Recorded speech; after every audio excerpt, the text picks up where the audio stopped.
Good night friends, आप सभी को मेरा प्रणाम, नमस्कार, जय श्री राम। स्वागत है आप सभी का अपने इस यूट्यूब चैनल पर। तो इस वीडियो में हम लोग बात करने वाले हैं कनिष्ठ लेखाकार 2024 के बारे में कि लीगल ओपिनियन अंतिम परिणाम 15 को आएगा। इतनी अवश्य होगी अंतिम कट ऑफ और याचियों की जीत। लीगल ओपिनियन और कमेटी सभी प्रश्नों को रिव्यू करेगी। यूआर से भी ज़्यादा इस श्रेणी में अंक बढ़ेंगे और 50 अंक से भी ज़्यादा उछाल आएगा इस श्रेणी में। तो इन सब चीज़ों के बारे में हम लोग वन बाय वन बात करने वाले हैं। आगे बढ़ने से पहले आपसे मेरी रिक्वेस्ट है कि अगर आप चैनल पर नए हो, पहली बार आपने विजिट किया, तो राजस्थान की तमाम भर्तियों की लेटेस्ट अपडेट और करंट अफेयर के लिए चैनल को जरूर सब्सक्राइब करना और वीडियो को लाइक करना। आप चाहो तो मेरा टेलीग्राम ग्रुप में ज्वाइन कर सकते हो, लिंक मैंने डिस्क्रिप्शन बॉक्स में दे रखा है। हम बढ़ते हैं फिलहाल आगे। तो जैसा कि फ्रेंड आपको जो पता है कि जो आंसर की वाला मैटर था जिसको कोर्ट में चैलेंज किया गया था, और कोर्ट में चैलेंज करने के बाद में ये हुआ था कि माननीय न्यायालय ने आपकी जो आंसर की आई थी ऑफिशियल यानी फाइनल आंसर की आई थी उसको लेकर के एक नोटिस इशू किया था या ऑर्डर अध्ययन बोर्ड को दिया था कि आप क्वेश्चंस पर जो है रिव्यू करो। ठीक है, अब बहुत सारे लोग कमेंट कर रहे हैं कि सभी क्वेश्चंस को रिव्यू करेगी कमेटी या फिर जिन क्वेश्चन पर याचिका दायर है सिर्फ उन्हीं को करेगी और रिजल्ट किनका आएगा, रिवाइज रिजल्ट।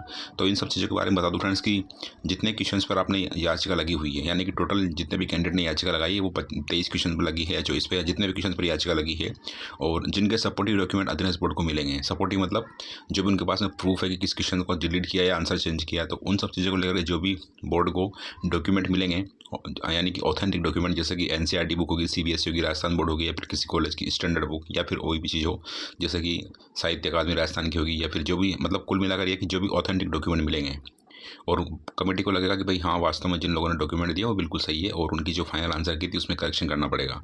तो सिर्फ जिन क्वेश्चंस के ऑथेंटिक डॉक्यूमेंट मिलेंगे उन्हीं क्वेश्चंस पर जो है रिव्यू कमेटी अपना आंसर चेंज कर सकती है या फिर जो भी चीज़ होंगी वो हो सकती है। बाकी लोग कमेंट कर रहे हैं कि सभी जो 300 क्वेश्चन हैं आपके पेपर फर्स्ट और सेकंड को मिला करके, तो 300 क्वेश्चन को कमेटी रिव्यू नहीं करेगी, सिर्फ और सिर्फ जिन क्वेश्चन पर याचिकाकर्ताओं ने याचिका दायर करी है उन्हीं क्वेश्चन को रिव्यू किया जाएगा।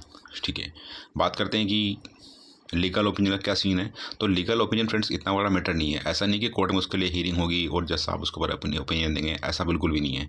जो सरकारी वकील हैं, एजी जिनको बोलते हैं, अटॉर्नी जनरल या फिर जो भी सरकारी वकील हैं, वो इसके बारे में कंसल्ट करेंगे बोर्ड के चेयरमैन से या फिर जो भी सेक्रेटरी है उनसे कि भाई फर्दर क्या प्रोसेस किया जाए, यानी कि फाइनल रिजल्ट जारी किया जाए, ज्वाइनिंग दी जाए, या फिर जो ऑलरेडी जो चीज़ें पेंडिंग है कोर्ट की, जैसे कि आंसर की वाला मैटर हो गया और एक मिनिस्टर एम्प्लॉय वाला मैटर हो गया, तो उनको पहले सॉर्ट आउट करें। बस यही मैटर अपनी एक कमेटी है जो लीगल ओपिनियन उनको देगी। ठीक है, एक वकील होता है एक तरह से एक्चुअली में, वो वकील ये सारा मैटर बोर्ड को बताएगा, क्योंकि बोर्ड का जो चेयरमैन है या जो भी सेक्रेटरी है वो अपने आप में वकील तो है नहीं, तो उनको सारी जो भी चीज़ें उनको लगेगी नेसेसरी कि इनसे कंसल्ट करना चाहिए, उन पॉइंट पर वो बोर्ड के जो वकील हैं, सरकारी वकील हैं, उनसे कंसल्ट करेंगे, उसके बाद में ये चीज़ें पॉसिबल होंगी। ठीक है, तो मेरे ख्याल से फ्रेंड्स अभी लीगल ओपिनियन मिल चुकी होगी। और दूसरी बात है फ्रेंड्स कि लोग बता रहे हैं कि सभी प्रश्नों का सभी जितने भी दोगुना कट ऑफ क्लियर करिए उन सभी का रिवाइज रिजल्ट जारी होगा या सिर्फ जिन लोगों ने पिटीशन लगाई उनका होगा। तो मैं एक्चुअली बता दूं फ्रेंड्स कि जिन लोगों ने याचिका दायर करी माननीय न्यायालय में सिर्फ उन्हीं का रिजल्ट रिवाइज होगा। और मुझे लगता है ये फ्रेंड्स कि आपका एक गुना परिणाम जो है 20 दिसंबर का डेफिनेटली आपको देखने को मिल सकता है, यानी कि 20 दिसंबर तक जो है आपका एक गुना परिणाम आ जाएगा। और उसके बाद में ये होगा फ्रेंड्स की परिणाम आने के बाद में आपकी ज्वाइनिंग प्रोसेस रहेगी। तो ज्वाइनिंग प्रोसेस भी आपकी जो है सब्जेक्ट टू रिट यानी कि जो भी याचिका दायर है कोर्ट में उनका जो अंतिम परिणाम आएगा उसके दिन आपकी ज्वाइनिंग हो सकती है। ठीक है, तो आपको परेशान होने की ज़रूरत नहीं है। जिनका दोगुना क्वालिफाई हुआ डेफिनेटली उनका फाइनल सिलेक्शन भी हो जाएगा। और बता दो फ्रेंड्स एक बार वापस, जिन क्वेश्चंस पर कोर्ट में याचिका दायर हुई थी सिर्फ उन्हीं क्वेश्चंस को कमेटी रिव्यू करेगी, बाकी सभी क्वेश्चंस को रिव्यू नहीं किया जाएगा। बात करते हैं कि किस श्रेणी में जो है सबसे ज़्यादा उछाल आएगा कट ऑफ को लेकर के। तो फ्रेंड्स मैं इतना ही बोलूँगा कि आपकी जो मिनिस्ट्रियल एम्प्लॉय कैटेगरी है, ठीक है, जनरल कैटेगरी से ज़्यादा जो है इसमें आपको उछाल देखने को मिलेगा। मिनिस्ट्रियल एम्प्लॉय कैटेगरी में यह था फ्रेंड्स कि जिन लोगों ने सीईटी जो है मिनिस्ट्रियल एम्प्लॉय कैटेगरी से पास करी थी, लेकिन जो अकाउंटेंट का जो मेन एग्जाम था उसको अगर उन लोगों ने बजाय मिनिस्ट्रियल कैटेगरी के दूसरी कैटेगरी या रिजर्व कैटेगरी या ओपन कैटेगरी से क्वालिफाई किया, तो डेफिनेटली फिर उनको नुकसान होने वाला है। और सबसे ज़्यादा जो उछाल देखने को मिलेगा आपको मिनिस्ट्रियल एम्प्लॉय कैटेगरी में देखने को मिलेगा। 50 नंबर भी बढ़ सकते हैं फ्रेंड्स, क्योंकि अभी तक ये कंफर्म नहीं हो पा रहा कि कितने लोग एक्चुअली हैं जिन लोगों ने सीईटी मिनिस्ट्रियल एम्प्लॉय कैटेगरी से क्वालिफाई की थी और उसके बाद मेन एग्जाम में वो जो फाइनल रिजल्ट आया, मतलब दोगुना परिणाम, वो उनका जो रिजर्व कैटेगरी उससे आया है।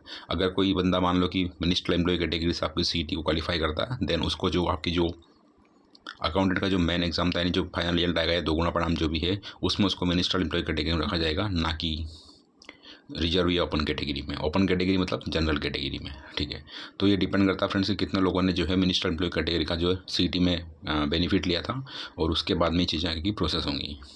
और चेयरमैन साहब ने इसके बारे में कहा था कि वो इसके बारे में जब डीवी होगा तब ये चीज़ें हो जाएंगी, लेकिन आपका डीवी आपको पता फ्रेंड्स के दिन बोर्ड ने नहीं करवाया।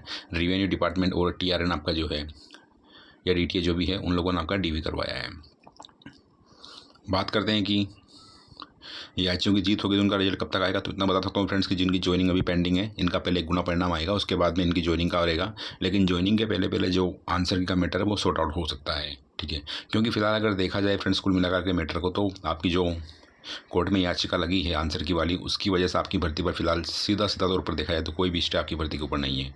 लेकिन आप इतना कह सकते हो फ्रेंड्स कि स्टे का मतलब मैं कहना चाहूँगा कि जब तक ये आंसर की वाला मैटर सॉर्ट आउट नहीं होगा उसके पहले जो है आपकी ज्वाइनिंग होना मुश्किल है। मैं 1 गुना परिणाम को तो नहीं कहूँगा कि आएगा नहीं आएगा, बट ज्वाइनिंग का थोड़ा मुश्किल लग रहा है, क्योंकि 1 गुना परिणाम बोर्ड निकाल सकता है, उसके ऊपर फिलहाल कोई प्रॉब्लम नहीं है। लेकिन जब ज्वाइनिंग हो जाएगी फ्रेंड्स और उसके बाद में बोर्ड के पास में कोई वैकेंट सीट नहीं बचेगी, तो उस कंडीशन में क्या होगा कि जिन लोगों ने याचिका दायर करी कोर्ट में, अगर ये लोग या इनके जो ऑब्जेक्शन या आंसर की कुछ चेंज होती है, ठीक है, और उनका रिवाइज रिजल्ट जारी करने के बाद में अगर वो लोग मेरिट लिस्ट में आते हैं तो उसके बाद में बोर्ड को उनको सीटें देने के लिए बहुत मुश्किल आएगी, क्योंकि तब तक वैकेंसी सारी फिल हो चुकी होंगी।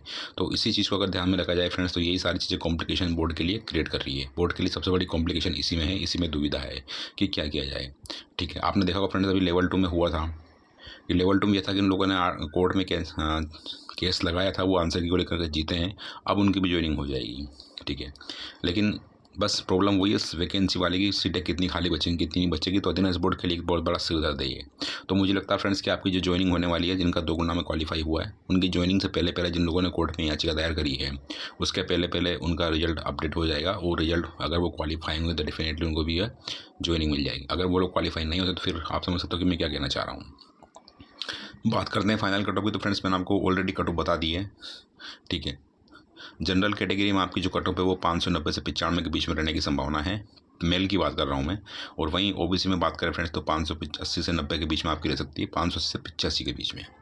बाकी जो भी रिजर्व कैटेगरी है उनके कट ऑफ में ज़्यादा इंक्रीमेंट आपको देखने को नहीं मिलेगा। सबसे ज़्यादा इंक्रीमेंट आपको मिनिस्टर एम्प्लॉय कैटेगरी में मिलेगा, उसके बाद में आपको जनरल कैटेगरी, फिर OBC, देन EWS, उसके बाद में जो भी फीमेल वगैरह हैं या फिर SC ST, उनमें आपको जो है उछाल देखने को मिलेगा। बाकी जो भी अपडेट होगी आपको मैं बता दूंगा। तो फिलहाल के लिए इतना ही, मिलते हैं नेक्स्ट वीडियो में। वीडियो वॉच करने के लिए thanks, have a great day and all the very very best. आपसे रिक्वेस्ट है मेरी, अगर आपने चैनल पर पहली बार विजिट किया है तो चैनल को जरूर सब्सक्राइब करना और वीडियो को लाइक करना। वीडियो वॉच करने के लिए थैंक्स अगेन। आई विश कि आपका जल्दी से कोर्ट सॉर्ट आउट हो, आपकी ज्वाइनिंग हो। God bless you all.